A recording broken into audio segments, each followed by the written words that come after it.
What is going on, guys? Right now it's about 12 o'clock in the afternoon. It's 6 hours before the initial incident. And what incident is that I'm talking about? I'm talking about Operation Heat Shield. We're doing a large scale scenario. It's going to be done in 3 different locations in the city, and that is to mimic as though there was a coordinated terrorist attack here in the city. So our officers are right now in the auditorium. There's about 100 officers, firefighters, dispatchers, and different representatives from different agencies throughout South Florida here. So they're going to be working together in order to mitigate the situation that's going to be thrown at them. Over the years, our tactics when addressing a large-scale crisis or an active shooter, an active killer situation has progressed, and we have evolved. Nowadays, what we're doing is we're trying to incorporate and introduce fire rescue and that first aid element as soon as possible, as soon as it's safely possible. So our tactics changed up a little bit, and today we're going to be incorporating that, and that's why we have a fire department here. We're going to be incorporating that and introducing them into that scene faster than usual, and that is mainly to preserve life and rescue those that are injured and the victims that are injured and those that are bleeding out, and tend to them as quickly as possible. And that's why we have fire here today, and we're going to be working together to get them in there as fast as possible. So with that being said, let's get started.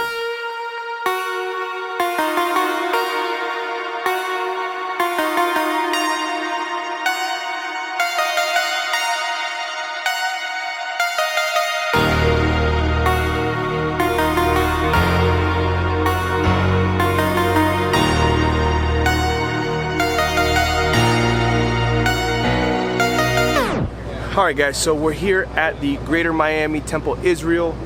This is located in Wynwood, and this is where the scene is going to happen. We're about an hour out, and the officers have arrived. I'm going to explain what they're doing. Better yet, I have somebody better to explain. The Major overtraining, my former commander, now he's Major Ramos. Major, what's going on? And Lieutenant Abreu. Long time no see. What's going on? Sir, what's going on?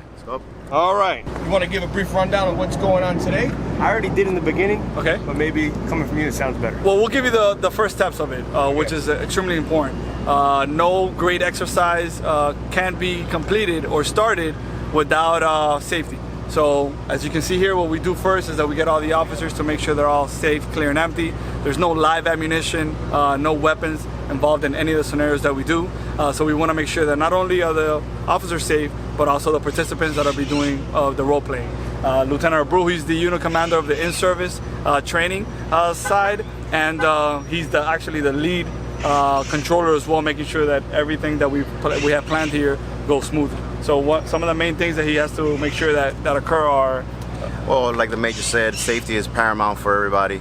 Throughout the day, we provided a lecture, classroom portion, where we introduced our FIT program that we're integrating into our police department, which is our officers' response with coordinating with fire rescue and outside resources, which is critical in not only mitigating any victims or any further loss, but also the evacuation of any victims and the transportation to any nearby hospital so they can get a higher level of aid.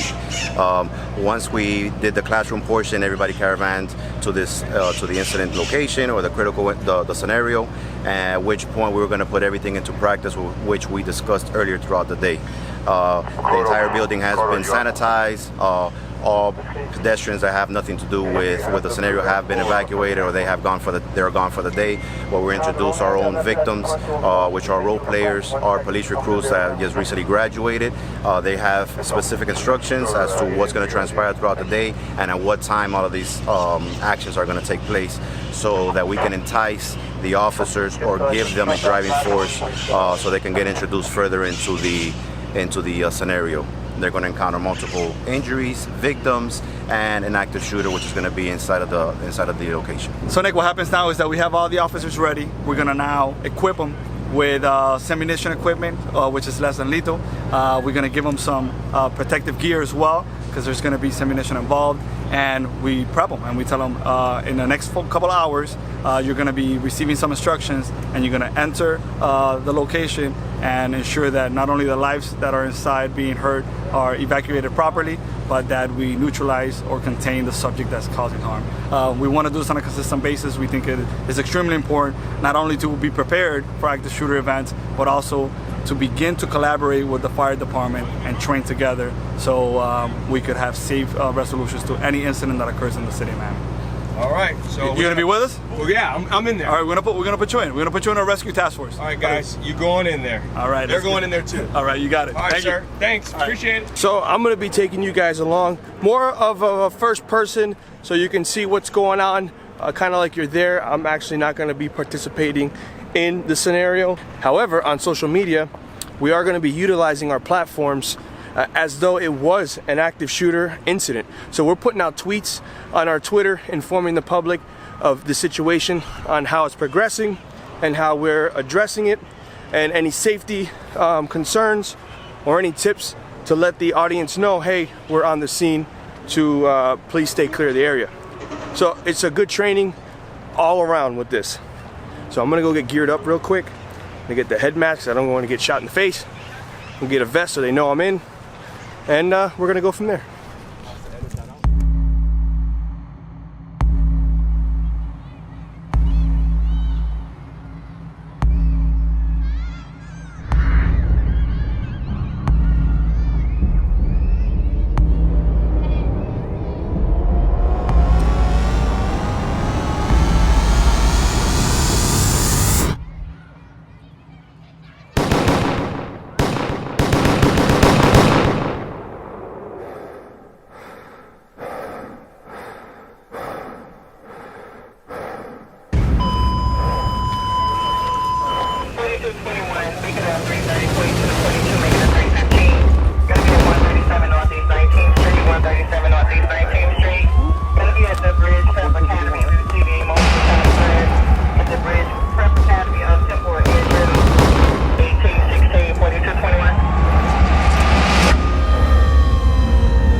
Hey, moving up, moving up. Got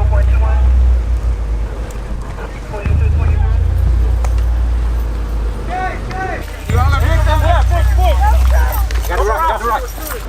We're gonna go in. Come on, go in.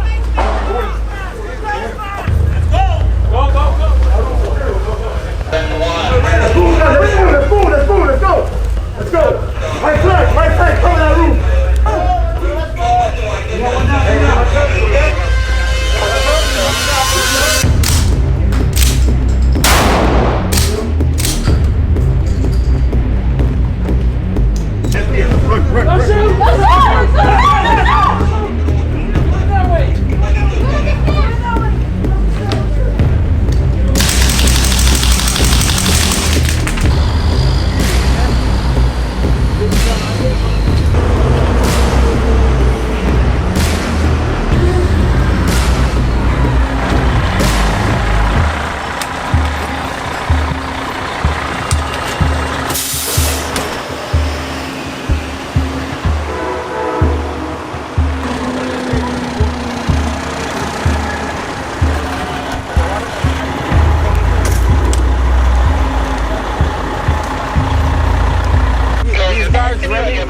Security for you. Got it. Okay, so stand by. You guys gonna provide security for Sanchez, right? Herrera, Gil, and Borges, right? These are gonna be your two guys right here. You guys are gonna go with them, okay?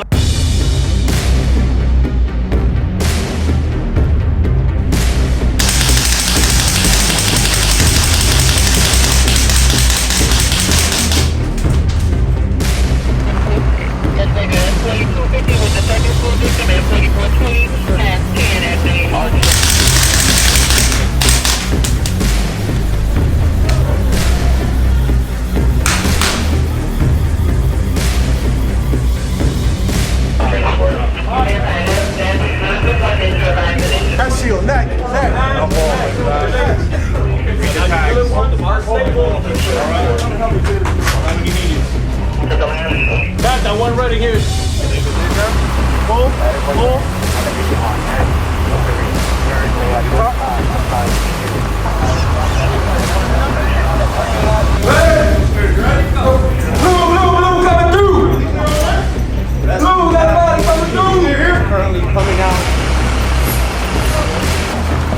All right, where's the triage? We have a red. Stop to your right.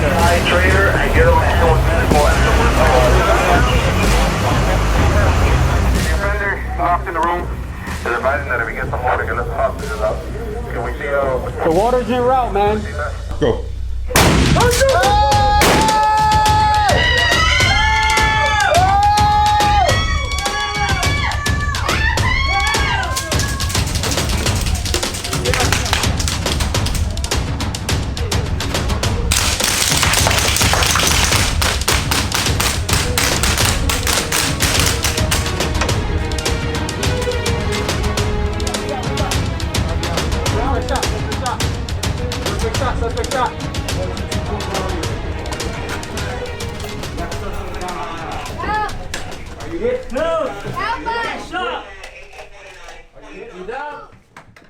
Alright guys, so what you've been seeing is the initial engagement where the active shooter was shooting at the officers. The officers took cover, but they kept engaging. And they're training for a real life scenario where they're not going to stop. Because as long as there's victims inside, they're going to keep coming. So the officers kept pushing. The scenario continued where the offender ran down the hallway, then ran upstairs to the second floor. A team came in behind the officers where they paired up Hallway boss, where's the hallway boss? with fire rescue, and they came in and they started attending victims as soon as possible. They went into it even though it wasn't established as a cold zone, it was still considered a warm zone. But nowadays we're training to get in there as soon as possible. So they're in there, they're triaging the patients, they're assessing them, seeing what they're gonna need to do in order to render aid, and then they're gonna keep working their way down in order to tend to the other victims.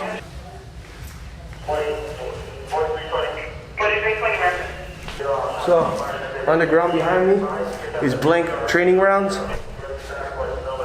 and those are set off if the officers are taking their time and they're establishing cover. They want them to leave their cover and continue engaging. So those are set off to draw in the officers further and further and say, hey, this guy's still shooting. You guys need to get in there and handle business. So those are some blanks that drove the officers further down, and they continue going. They continue going up the stairs.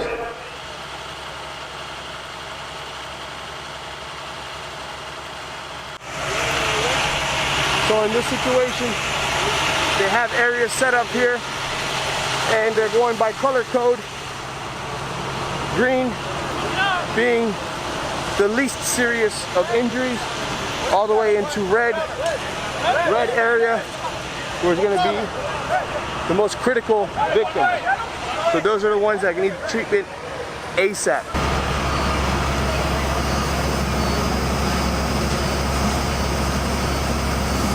So if you guys can see behind me, they have the fire rescue. This is a bus and basically converted for a mass casualty event where they can slide several stretchers. It looks like 3, 6, 9, multiple victims can go in here with stretchers, on stretchers, and then transported at one time. Instead of having, one rescue vehicle transport one person, you got a bus full of victims. All right, guys, they called the end of the scenario. Total, between all the victims out, suspect down, 45 minutes, it was a standoff, but within those 45 minutes, they pretty much had everyone out. Once fire rescue came in, they started pumping those victims out as soon as possible, and fire rescue came in pretty fast. So, to debrief, I'm gonna reach out and see Major Ramos over there. He'll give his critique on how he feels that we handled the situation working together. Sir. So I was telling them that 45 minutes total, 43 minutes, or was it 48 minutes total? But within those 48 minutes, victims were being pumped out and triaged over here. Correct. Working together with fire rescue. How do you think we performed? This is the first scenario like this, us doing it? Yeah, first a large-scale scenario with fire rescue, introducing the RTF, the Rescue Task Force concept. I think we did exceptional. We could get better, and we'll continue to train in order to do that. But I think in a 48-minute scenario where our officers were able to neutralize the subject, render aid immediately, and create a triage and treat all the victims in a very short amount of time, I think it was a success. All right, sir. I know you got to go debrief over there. Yeah. Appreciate it. No, Appreciate thank the you. time. Appreciate it. All right, guys. So guys, this was a scenario, it was mainly focused on training where we're working together with fire rescue and getting them in there as quickly as possible. And for you guys out there that are watching that are maybe attending school, we take this all the way off, or at a school or at any event where you believe that there is an active shooter or some kind of mass casualty event happening, remember, run, hide, fight. I'm gonna link a video down below where we expand a little bit on that mentality to run, hide, fight, and then you guys can watch it. Again, like I said, this one was mainly about us working together with fire rescue and showing you guys a little bit on as to if there was a critical incident like this, how we would respond and do our best to save lives. All right, guys, with that being said, don't forget to like, share, and subscribe, and I'll see you guys on the next vlog. We're out. Adios.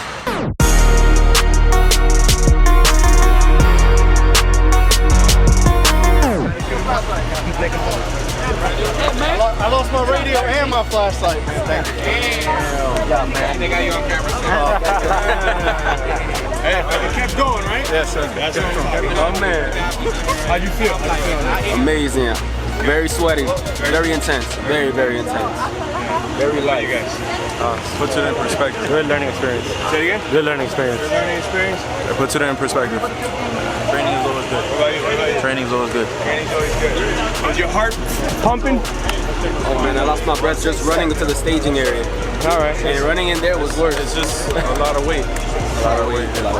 And this is with our duty belts. You guys did good. Good job. Good job. Good job. Good job.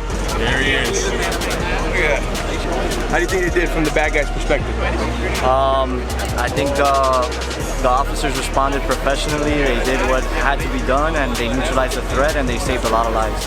Were they, every time they saw you, they kept moving forward? They kept pushing. There was no hesitation. They knew what was on the other end of that hallway, and they just kept pushing through, and they knew that they had to save lives. There was lives on the line. Awesome. So, good job. Good job to those officers out there.